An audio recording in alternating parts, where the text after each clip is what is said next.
All right, today we're pulling back the curtain on the art of a truly persuasive argument. And we're going to do it by borrowing the playbook from some of the best lawyers out there. We're going to explore how you build a case that doesn't just make a point, but actually secures a win. So, you think you know how to argue? I mean, we all do it, right? But there is a world of difference between just a heated discussion and the actual craft of persuasion. One is basically just making noise. The other? Well, the other is a science. Let's dive in. And this is the first big mindset shift, and it's a total game changer. Arguing effectively isn't some gift you're born with, it is a craft. It's a skill. You have to learn it. You have to practice it, whether you're standing in a courtroom, sitting in a boardroom, or just hashing things out over the dinner table. And that gets right to the core of this whole idea.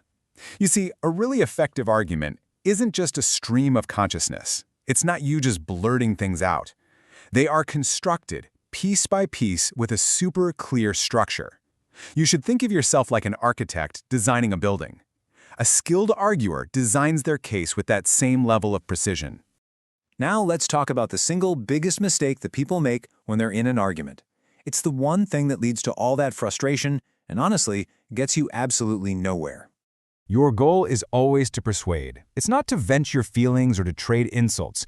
The source material is crystal clear on this. Launching personal attacks is the absolute fastest way to destroy your own credibility. And why is that?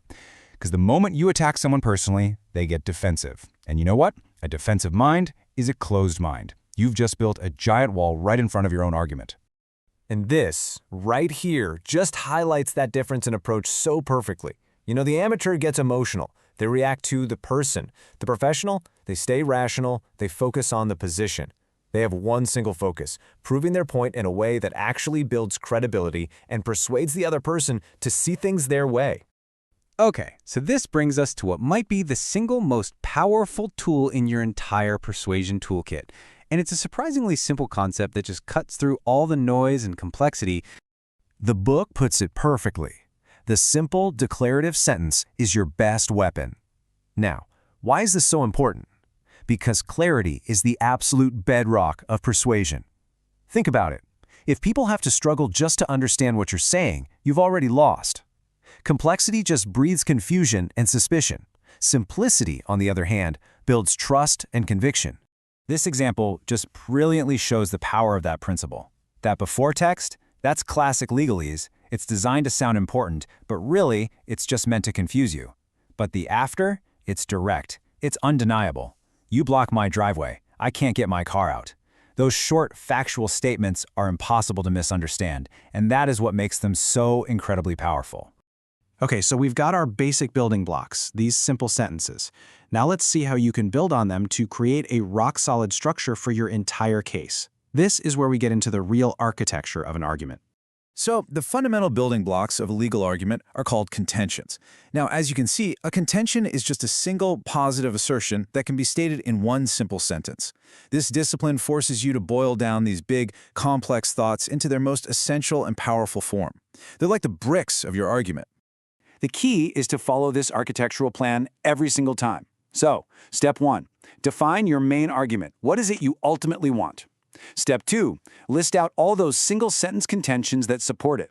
And step 3 is absolutely critical. Arrange them in descending order of importance.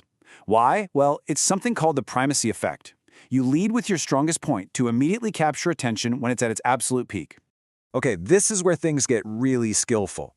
Let's take a look at how the top lawyers weave facts and legal principles together to create this unbreakable chain of logic that leads to only one possible conclusion: their own. This is just a fantastic example from a real-world case. So let's break it down. The argument kicks off with a really clear contention. The defendant's motive for murder was weak. Then it immediately backs that up with a series of undeniable facts, straight from his own confession. And finally, it drives home the conclusion, creating this perfect, airtight, logical loop. See how that works?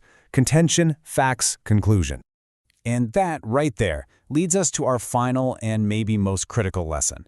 It is not enough to just list a bunch of facts. You have to demonstrate their significance. Your job is to connect the dots for the judge or the jury or whoever you're trying to persuade, showing them exactly how the facts lead to your conclusion. You have to show your work.